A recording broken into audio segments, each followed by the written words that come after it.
Hi guys, and welcome to my channel. It's Hila here, Saturday Night Stitch. So today's post is a little bit impromptu. Hoping to actually post it today, but basically I found out from It Is Josie on her channel that Fabrics for All we're having a 1/3 off sale on Lady McElroy fabrics. It goes without saying I'm a huge fan of Lady McElroy fabrics, having sewn with them quite a lot in the last couple of years or so. So I quickly went over to have a look at some of the Scubas that Sarah had in stock, and I picked up some Scubas that got me really excited about drafting my own skirt pattern, because I basically decided that my uniform for the next couple of months is basically going to be a Scuba skirt for the most part, with a roll neck top, especially around the house. I like working with Scuba. I like its qualities. It's very easy care, stain resistant. What you see is what you get. You throw it into the wash, it comes out like that out of the tumble dryer. Colors are quite vibrant. So to me, it's like a really good, low maintenance, easy fabric. So I'm going to make a bunch of skirts with the fabrics that I got. Okay, so I'm just going to first of all show you the pattern that I drafted. So I spent a few hours the other day just working with my sloper. So I have a skirt sloper that I developed in 2015 using Susie Furr's excellent blueprint classes. I've bought all of her classes and I highly recommend them to anybody who wants to learn a bit more about pattern drafting. And I will link to my post in the description box down below. I also did a video about fitting and how these blueprint classes really took my fitting game from here up to there, and I'll link that down below as well. So I made a very simple A-line flare skirt, and I particularly designed this for stable knits and for Scuba. So the toiles that I made, I had to make 3 toiles before I got to the shape that I liked.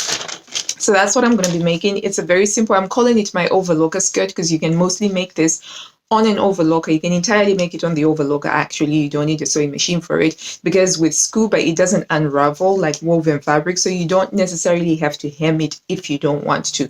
The hem will just stay neat looking. So here we go. There's a skirt front and a skirt back, and then there's a waistband. So on some of them I'll use a waistband, on some of them I'll use an elastic band. Okay, so the fabrics themselves, right? First off, we've got this lovely 60s style. I definitely get a very 60s flower child vibe from this. It's a Lady McElroy Scuba, and I got this from Fabrics for All because it's 1/3 off. Here we go. So it's not just the Scubas, they also have the cotton lawns, but I decided to stay away from the cotton lawns because it's still deathly cold here in England where I live, so I'm still in winter sewing mode. Okay, so there's one. The pattern, I designed it to only use 3/4 of a meter of fabric, which is 75 centimeters, so that's pretty cool. I'm spending under a meter of fabric. And then I also got this one here. I've got a bit long. I've got about a meter of this one, so this one will be a slightly longer skirt, but I like, oh look, the colors actually already match my lipstick to a certain extent. Okay, and then we've got one that's called Lotus Charm, and it's like a purpley aubergine style thingy. So very wintry again. And then we've got this brush strokes one. Normally these are not my colors, but the shop owner, Sarah, when I went in to browse and buy these fabrics, she was wearing an absolutely gorgeous, I think it was a Sapporo coat jacket, and she'd made it out of this and it looked fabulous. And normally this isn't something that would have caught my eye, but when I saw it, I could see how this would look really nice with a black roll neck top. So those are the 4 Scuba fabrics that I'm going to use to make my self-titled overlocker skirt, which I'm going to start sewing imminently. I did buy 3 other pieces of fabric. This is a John Calder cotton sateen, so it's got a little bit of a stretch to it. It's got birds and it's got an oriental Japanese print feel to it. There's bamboo leaves, and then there's like a cloud motif over here, which reminds me of Japanese sashiko embroidery. And it's got birds and it's flying. So I got enough to make a dress. So I've got my eye on one of the vintage Bertha sewing patterns that I think that would look lovely with this. Definitely more like a fit and flare silhouette is what I'll be going for. And then I also got another John Calder fabric in an unusual color for me. It's a tomato red, and it's a cooler red. Normally I go for some deeper jewel toned reds, but I love the texture and the drape on this fabric. So it's a linen look crepe fabric. So it's not actually linen, but it's been woven to try and emulate the surface slubby texture that you get with linen. But it's got an absolutely beautiful drape, and it doesn't have the same wrinkling factor that linen has. But see, I really like this. Now, there's a sewing pattern in Burda 3 2020, a midi skirt that I really like, and I think that this would be the perfect drape for it. I'm considering doing a black waistband just to pick up on these black stems here. So those are the other two John Calder fabrics. And then I also got some needle cord fabric, and this is to go with my Burda 2 2020 pinafore dress that I'm making with a Japanese cocker needle cord, and I want to use this as a contrasting fabric. So one of the pattern pieces is just going to be in this fabric, and I just think that that's going to be create a certain visual interest, certainly. So these are my unscheduled fabric purchases and sewing projects, but I'm very happy about them because they are literally going to get sewn within the next couple of weeks or so, because that's something that I'm trying to move towards doing more of. I don't want fabrics to stay in my collection for a length of time. So I'm trying really, really hard to make sure that I sew up fabrics when I get them, and I'm only buying fabrics for projects when they're inspiring me to do a certain project. So those are my plans to do that. So we're going to do something a little bit different today. So I'm shared with you the fabric haul, and I'm just going to go straight into sewing the skirts, and hopefully you hang around until the end so that you can see what the 4 scuba skirts look like.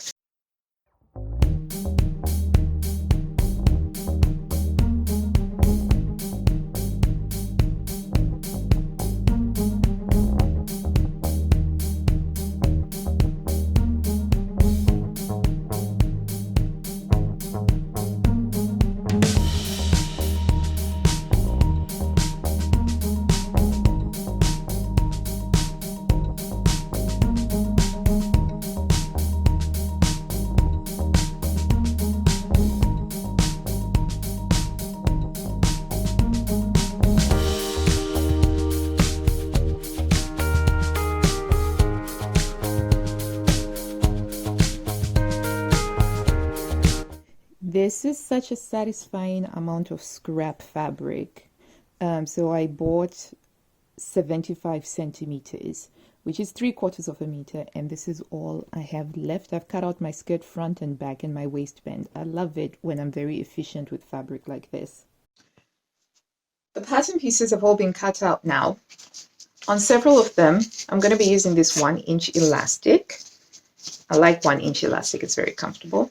And then on one of them, I'm using this thicker 2-inch elastic. My sewing process is going to involve prepping the elastics first, and I'm just going to show you how I prep them. I don't have a pattern piece for this. I'm just going to show you. Okay, so here, this is actually my waist, because I'm wearing these leggings and they rest on my natural waist. So this is where I've drafted my skirts to go up to. So I've pulled this one down, but otherwise it just sits there. So what I do is I'll grab my elastic and I will pull it around my waist. So this is without it being stretched out. And then I will get about 2 inches away, and then I'll pull it like that. And for me, this is comfortable. This is what I like. And so I'll mark the overlap. I like a 3/4 inch overlap. So I'll mark my overlap. And then once I do, I'm just going to show. So I've marked it. And if I just let it go, you can see there's about 2 inches there. And I find this to be the comfortable one for me. And it doesn't, if you look on here, it doesn't. So back in the day, sometimes it would, that's not comfortable. That's not comfortable. So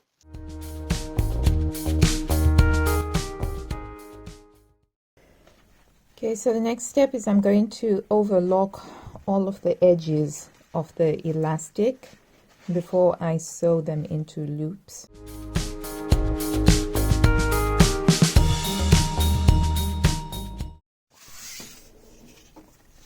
Now I'm going to overlap each loop like that, and I'll tuck in the interfaced, the overlocked bit. You don't want to just cut it right at the edge because it will fray, but if you do this, you can have it looking nice and neat. And then I'm going to sew with a zigzag stitch. This is what we have. I'll show you what it looks like here. So I've done a square and just one line across. You could do a second line across if you wanted to, but we just want, and that's going to be on your back. You want that to hit your center back, so that will be a visual for where to put it. And you want to make sure that it's not twisted. It's happened to me before that I've twisted it, so we want to make sure that this isn't twisted. So I'm going to go ahead and do that for all the other 4 elastics.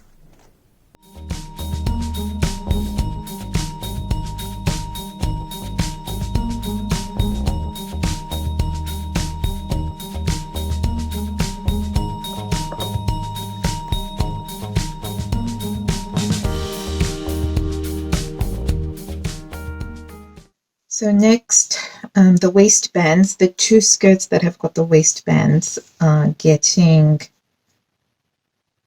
the waistband seam sewn up.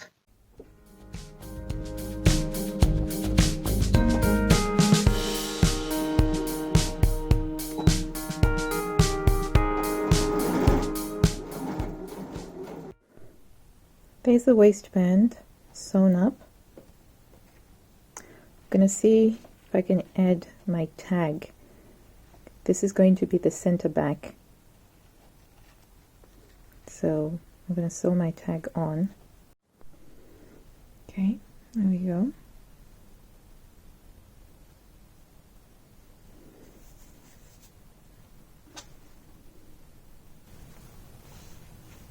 Right, so going to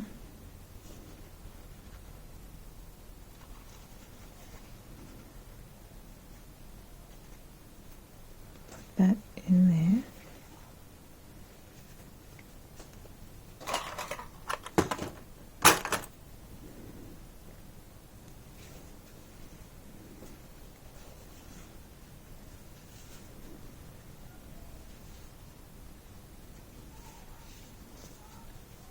Now we'll put it into the loop. So now that my elastic bands are ready and my waistbands are ready, I'm now just going to batch sew the front and back skirts together on the overlocker. So I'm just going to be side seam, side seam, side seam, and then I'll move on to the next step.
Okay, so the 4 side skirt seams are done now, the side seams, and so now we're going to be attaching all of the waistbands or the elastics, but I'm just going to do these 3 first, because this one I'm adding a peplum to it, so I still need to just sew up the peplum. So these are the pattern pieces for the peplum, which I cut on the bias. That's the front and that's the back. I drafted it to be like a high-low, so it's low on the back and it's high on the front. It's going to be an interesting skirt. Okay, so I've just sewn up the peplum. That's going to go around the waist of this skirt. And I have to figure out how I'm going to finish this. I hadn't thought about that, so I have to think about it now. Okay, so this is done. That's the peplum. It's not looking as nice as I thought it would do, but never mind. When I was designing it, I didn't think about how I would finish the peplum hem. So what I did was I just overlocked it and I turned it under, but that's given it a slightly more structured edge than what I was going for. I'm gonna have to try this and see if I actually like this. Okay, so this is the peplum.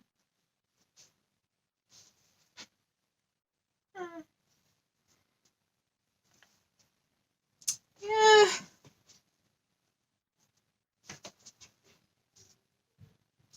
It could work. You know what? I'm gonna try it. I'm gonna try it and I'll see.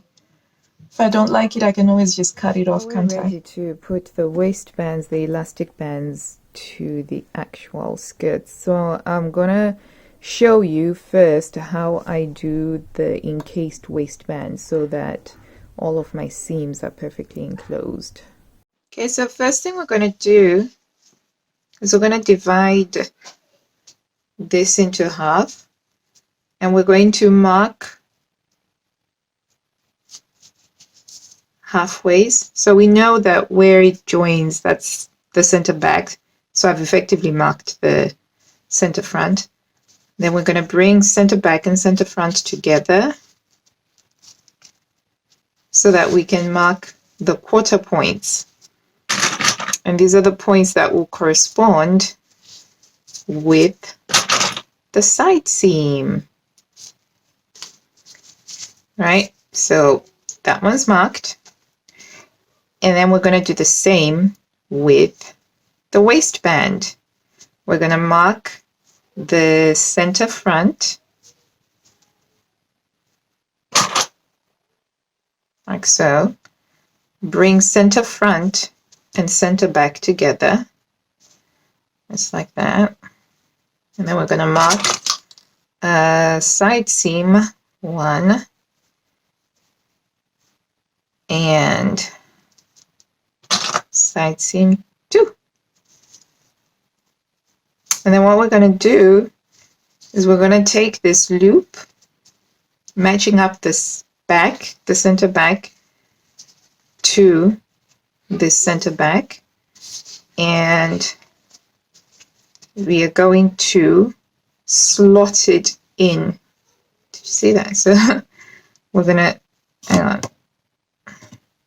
So we're going to slot it in here, like so. So that's the center back slotted in. Okay, and we go along, and then we're going to slot in the side seam here, making sure to match our side seam for the waistband.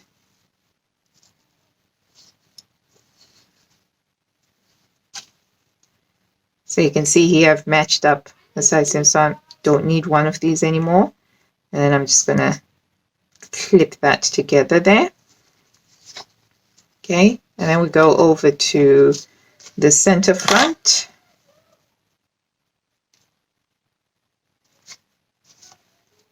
We're going to pop it in, and we're going to match it to the center front. notch. Sometimes it can get twisty. Okay.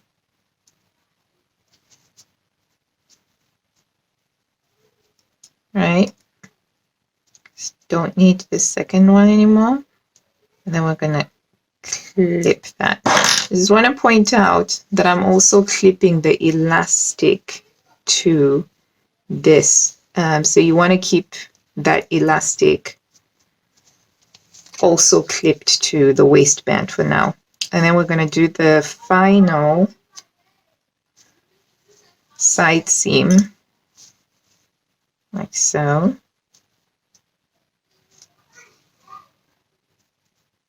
Okay, then there, these are matched up. You can use pins if you prefer. I just prefer to work with wonder clips. And I only use pins if I'm doing something that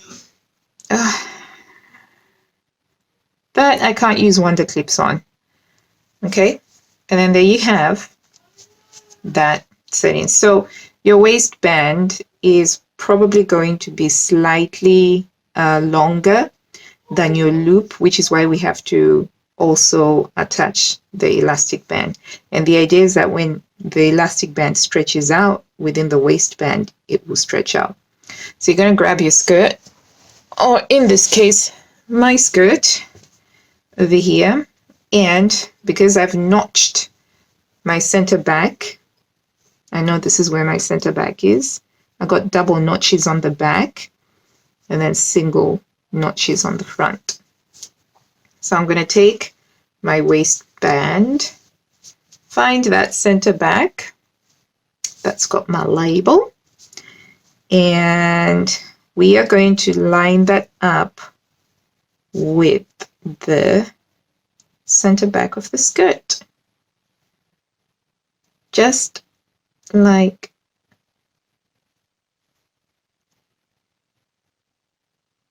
that. Yep. And then this is going to be on the side seam. We've got the side seam there, just like that. I go along, then we'll do the other side seam off the back.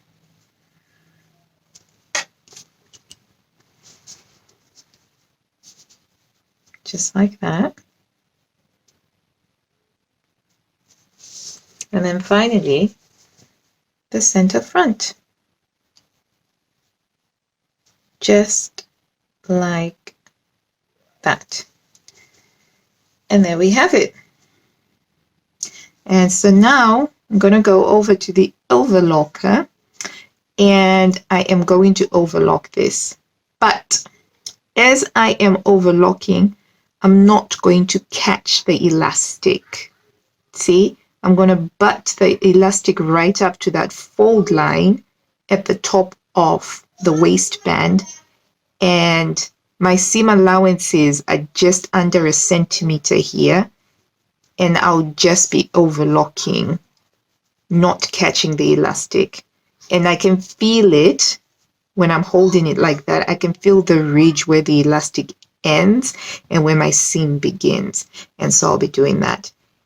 And as well as doing that, I'm going to be stretching out the waistband and the elastic slightly so that it can fit to the skirt bodice. Yep, because that's how it's just been drafted. Right, so I'm going to go over to the overlocker now. Hopefully that made some sense. I just wanted to very quickly show you that I also reduce bulk with Scuba here where seams intersect, just by snipping these, and that just helps you reduce the bulk when you're sewing with Scuba, especially where a seam is intersecting, and then you end up having more than 4 layers of fabric. So that's, even as you feel it, it feels like it's got less fabric. Okay, so we have a skirt with a waistband, and I didn't have to do that thing where you you leave an opening on a side seam and then you have to thread it in. I'll get myself on the screen. So let me show you what it looks like on the inside. So you can see a really neat finish on the inside because you've closed up all of the loops. I could, if I wanted to, go and stitch along here, but I'm not going to bother. Okay, I'm just going to try this on so you can see how cool it looks.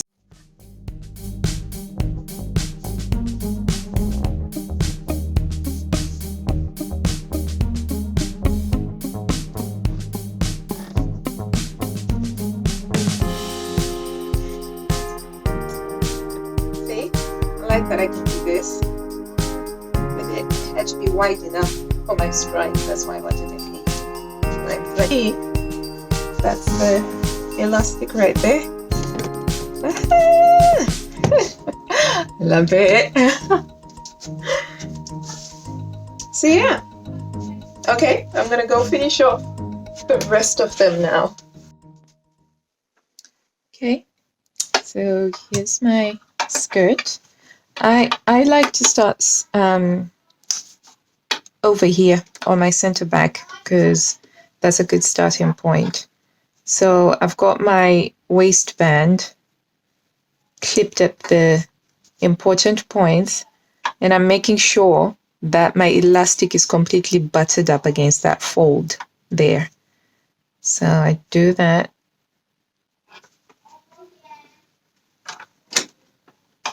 And I'm just going to pop that.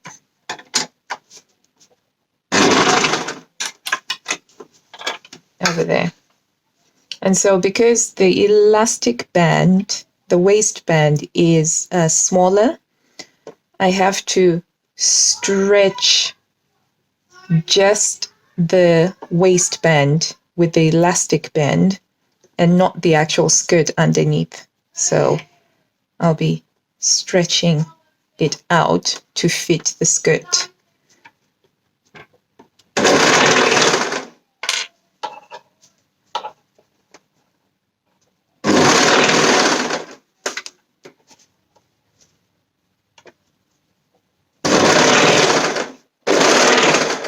So I'm constantly feeling with my finger so I can feel the ridge where the elastic is.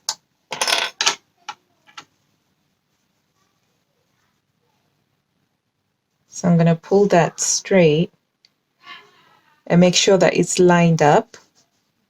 And I'm feeling my ridge here, and that's where I want it to go.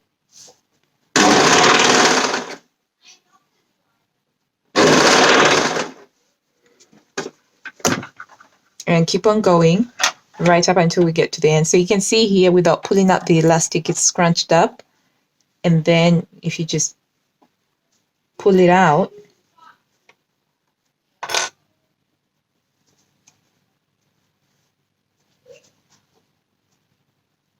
there you go, straight, feel, and boom. This one, it didn't come out quite as neat as the other one. You can see there's a little bit of rippling there. But it won't be visible because when I'm wearing it, the elasticated waist is stretched out. Okay, this one is getting the wide elastic band, and it's just the same principle again. We'll divide it into 4 points that will attach onto the 4 points of the skirt, the 2 side seams, the center front and the center back. And then we just whiz it through the overlocker and it will be ready. Ta-da!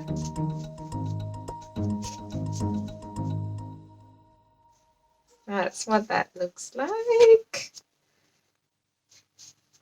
Oh, cannot wait to try this. So I'm going to do the last one, and then I'll be able to try on all of them. So the last one is the one that's got the peplum. This one is the one that's getting the peplum.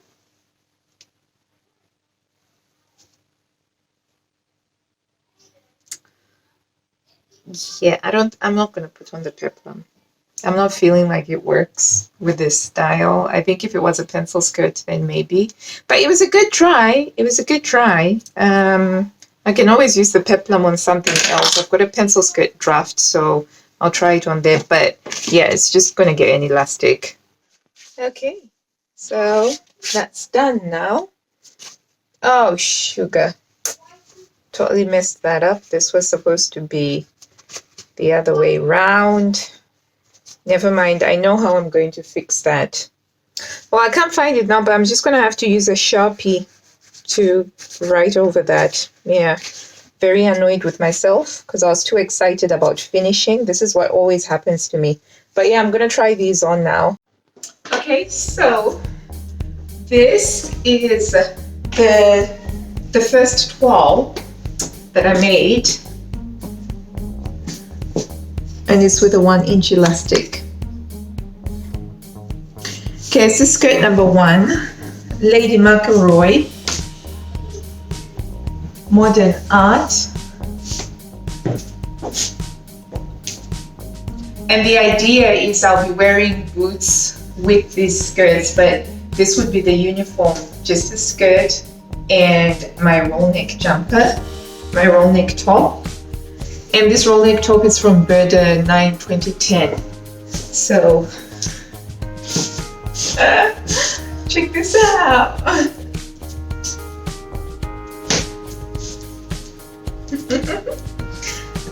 So yeah, this one is the waistband. As you can see, there's an elasticated waistband, which is very comfortable. High waist, it sits exactly at my natural waist.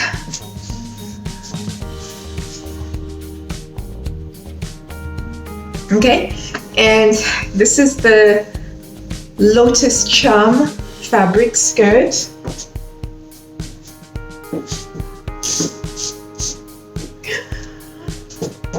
See, so I drafted it so that it was an A-line flare, so I just wanted it to go nice and snug, and then sort of at the highest point of my bum, it goes straight down, like that. And I wanted to take advantage of how Scuba has got this lovely stretch factor. So you'll notice that I added a trim here. I bought this trim from Fabrics for All as well, and I just added it using a zigzag stitch. But it's lovely. I love that. Look at that.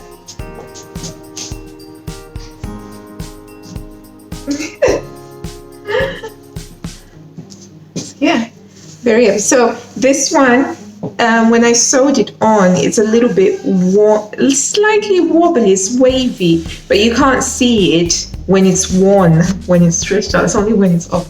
Oh, sorry.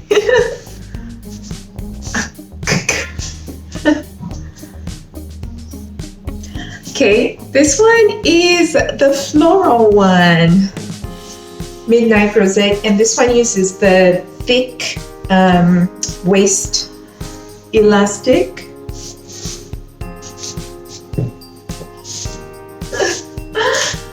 I love it. I've got a navy blue top which probably would go better with it. But yeah, I like the giant flower print more so than anything. Let me show you what it would have looked like. So I had considered putting a peplum on it, but I felt like the peplum wasn't working. But let me show you what it would have looked like. Oh! You know, that isn't too bad actually.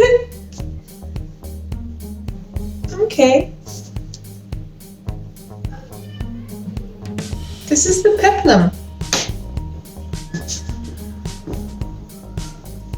This could work, I think. What do you guys think? Do you think that this could work?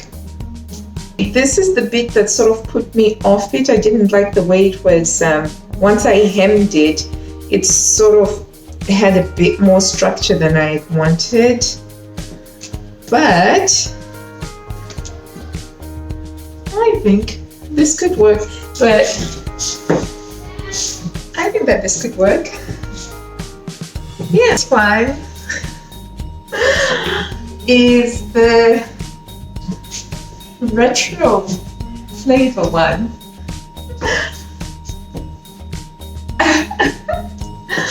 Look at that. I love this. So I love the contrast of the black with how it picks up the black background of the flowers, and then you've got the really, it's a very psychedelic, relaxing print, and I love how it feels. It's got such a nice smooth texture to it.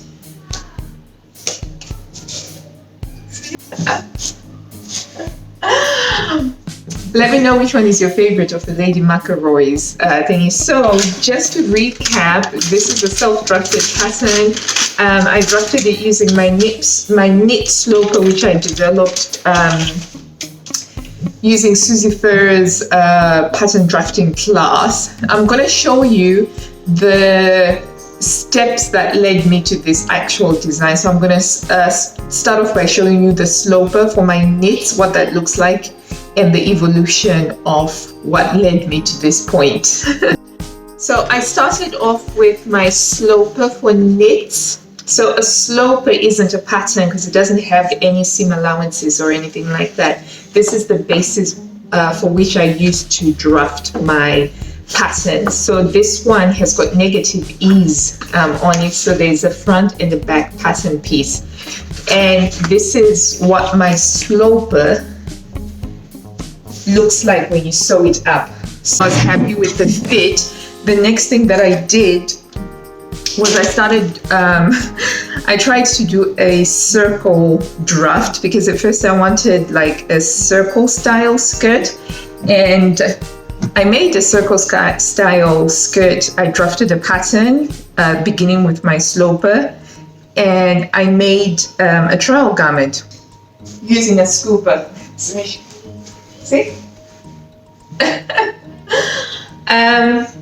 And it was okay, and so I lengthened it, so the sloper only goes to just around about here, and so I lengthened it to just below the knee. I cut it and I reduced the volume by overlapping the sides, and then I made a third trial garment,